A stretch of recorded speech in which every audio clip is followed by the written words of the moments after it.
Hi, this is an interview conducted for martialinfo.com. I've been given a list of questions. I'm going to answer them online for posterity.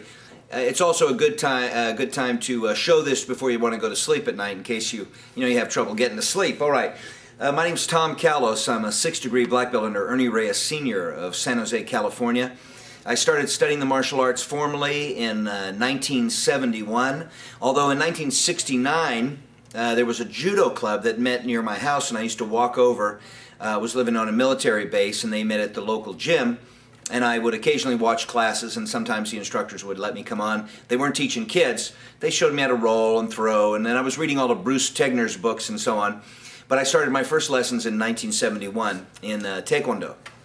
And then I achieved my black belt when I was 19. Right afterwards, I moved to San Jose, California, and joined with Mr. Reyes' school. My first instructor was a fellow from Reno, Nevada, Master Lou Grosso, and that was an ITF organization, so we learned those forms, and we spent a lot of time doing basics up and down the floor, and a lot of jump kicks and so on. And then when I moved and studied with Mr. Reyes, who I had seen the Choi's West Coast demo, or it wasn't West Coast demo team then, it was Choi's demo team, and I'd seen him at a couple performances, and I was competing on the circuit in California and would often compete against some of Mr. Reyes' students, and I was impressed, and so I picked up and left my girlfriend in Reno and drove my motorcycle down the highway, and I recall on my way down to San Jose to join with Mr. Reyes when I was 19, I was riding on my Honda 750 with my arms crossed, not putting my hands on the steering wheel or steering and the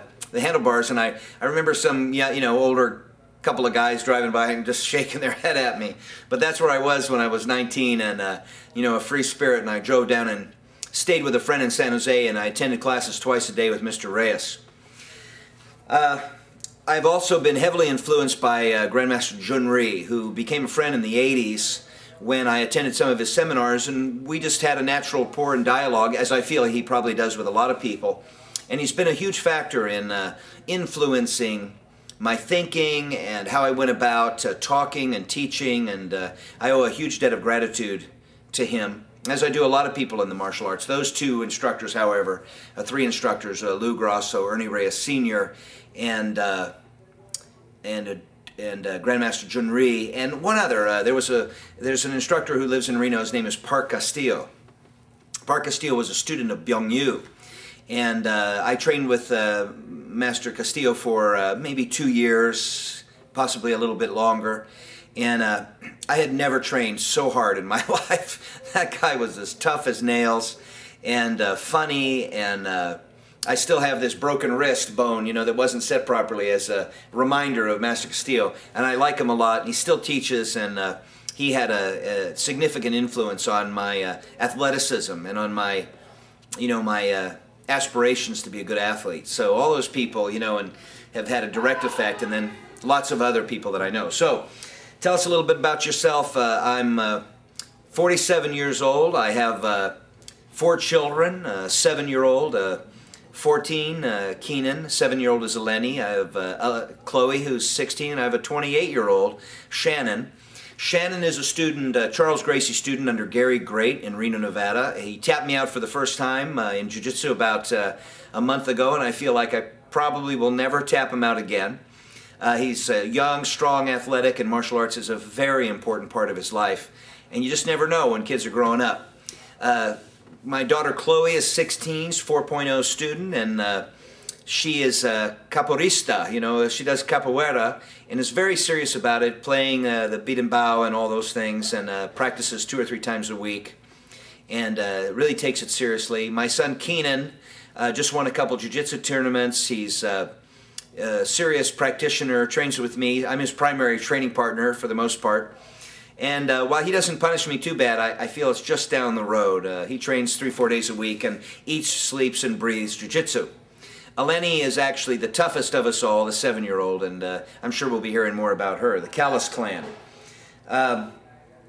I really love the martial arts. Primarily, I study now Brazilian Jiu-Jitsu, although I'm a 6th down in Taekwondo, as I told you. But I had my hips replaced about 4 years ago. I was 40 years old, so it's been 7 years ago. You can tell I'm good at math skills. And that put a damper on it. I can still kick, but I'm concerned about wearing those hips out again because having them replaced is no fun at all. And so that's where I'm at. And I also study Aikido. I have a class 3 times a week at my school that somebody teaches, Andrew Connolly and his wife Colleen and Jack Babbitt, good instructors, and they take me gently through the art of Aikido, which I really enjoy, the art of peace. I got involved in the martial arts. I was telling you about the judo program. I got involved. There was a school in my area, and they used to practice. Mr. Grosso's school practiced out on the grass, and I would see them. And I had a friend, Mark Brandt, and we went to junior high school together. And Mark and I would dress up like ninjas and go to the local construction sites and sneak around and try not to get, busted by the security police. And we joined Mr. Grosso's at the same time. There was a Korean exchange student at our junior high school who had an influence and started teaching Mark a little on the side, and that brought us to the school. And then I knew the first day I walked into school I was going to be an instructor. I said it to myself, and it was a self-fulfilling prophecy. That's why when you're young you got to be careful the things you say to yourself, because you never know. My best memories in the martial arts. My best memories come from the friendships that I've developed over the years with people like Faribor Jacques and all my classmates, Scott Coker, George Chung, Cynthia Rothrock, Sujin Lee, and Belinda, Margie Betke and Donna Bernardi and all the West Coast demo team. And performing with the demo team was a dream come true. I'd seen them around. I really wanted to be a part of it. And joining Mr. Reyes' school and actually getting to perform with the demo team, although I was more like a B player and not an A player, it was a dream come true. The experiences of hanging out with Grandmaster Rhee and with my instructor Ernie Reyes Sr. and all the fellowship. And most recently, my favorite memories have come from the being able to share those kind of experiences with people who do my program called the Ultimate Black Belt Test, and getting to share with them the kind of camaraderie that I felt through Ernie Reyes' organization.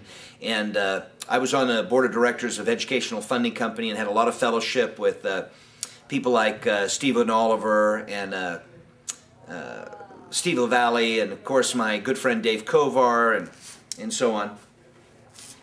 My advice to other martial artists, that's another question I've been asked.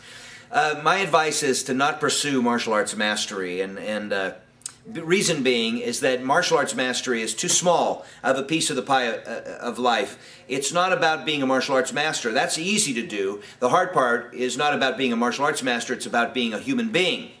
To be a fully evolved, cognizant, participative human being is much, much harder than being a martial arts master. How many martial arts masters do we know that haven't really mastered the art of life yet, as far as anger management? And there's some great masters out there, and a lot of masters who shouldn't use the title and probably could use some more training and coaching and mentoring, myself included.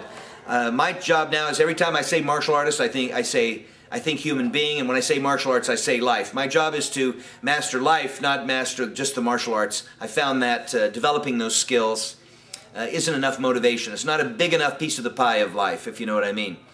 You study hard, you try to keep a good attitude, and most of the people that we need to learn from are not kickers and punchers. Those martial arts instructors that are our teachers are only one part of the village that helps to raise us as competent and fulfilled human beings. There are artists and photographers and writers and activists and scientists and just thinkers and philosophers that all have to play an equal role in our development. And so you don't look to the martial arts for all your education. You don't swear loyalty to just one teacher. You think of everybody who you grow up with as a village, and that's some of my advice. The future, one of the questions is, what's in the future for me? I'm a martial arts activist. My job is to, I think our real power is not in our martial arts technique, but it's in our ability to influence people of a certain age. And so I've committed the rest of my adult life to inspiring instructors to look at self-defense from a global perspective, of environmentalism, anger management, nonviolent conflict resolution, and peace education. and also anti-consumerism, you know, because we really cast our vote by the things we buy, and all these things I think are relevant to self-defense. So I've started an organization called the 100, which you can see at the100.org. It's a growing association. And the concept is I'd like to teach martial arts instructors to use their influence with their students to become activists and to manage, or in other words, get things done through the efforts of others, to manage their students in a way that the students go out and take action in their lives in a way that says, this is what I learned in the martial arts, and that's why I'm out in the community taking action, making the world a better place. When I first started the martial arts, we had a big book that was done by General Choi Hung-hee actually, and in it there was a phrase, the purpose of Taekwondo is to build a better and more peaceful world. Well, I've been stewing on that saying for 35 years now, and I've finally been able to manifest that idea into action. And it is indeed our place, not as martial artists, but as human beings, to make effort to make the world a better and more peaceful place. And so my vehicle that I use happens to be martial arts. I think martial artists have a lot of influence with people of a certain age, and I think the way we'll sell our lessons in the future is you'll say, Mrs. Johnson, what I do for a living is I teach people to manifest the philosophy of martial arts outside of my dojo, or in their lives, outside of my dojo and outside of the realm of anything that has to do with a kick, punch, or throw. And when we start seeing our martial arts and the discipline and the focus and all the things we practice on the mat being applied in our students' lives outside of the dojo, then we know we're a success. And so that's my life's work. That's what I do when I talk to you, when I talk to other instructors, when I design curriculum, when I do things in the martial arts world. It's all about empowering instructors to see self-defense on a global perspective and to develop more action heroes, people out there who are taking action, a la Rosa Parks, Julia Butterfly Hill, Martin Luther King, and so on. But the next question is, who are some of my role models? My role models are ordinary people who do extraordinary things with commitment and focus. People like Sarah Chase, the former NPR reporter who is now an activist in Afghanistan, teaching poppy farmers how to turn their crops from, instead of to heroin, to perfume and soaps. It's Julia Butterfly Hill, who just became the largest tax objector in U.S. history because she refused to fund the war and put her tax money elsewhere. And she's also the young lady who sat up in the old-growth redwood tree for 2 years because she felt strongly that those old-growth trees shouldn't be cut down. I love people who apply that conviction. She wrote a book called One Can Make a Difference. And my heroes are people who, through their actions and their commitment and their bravery, make a difference in the world in a positive way.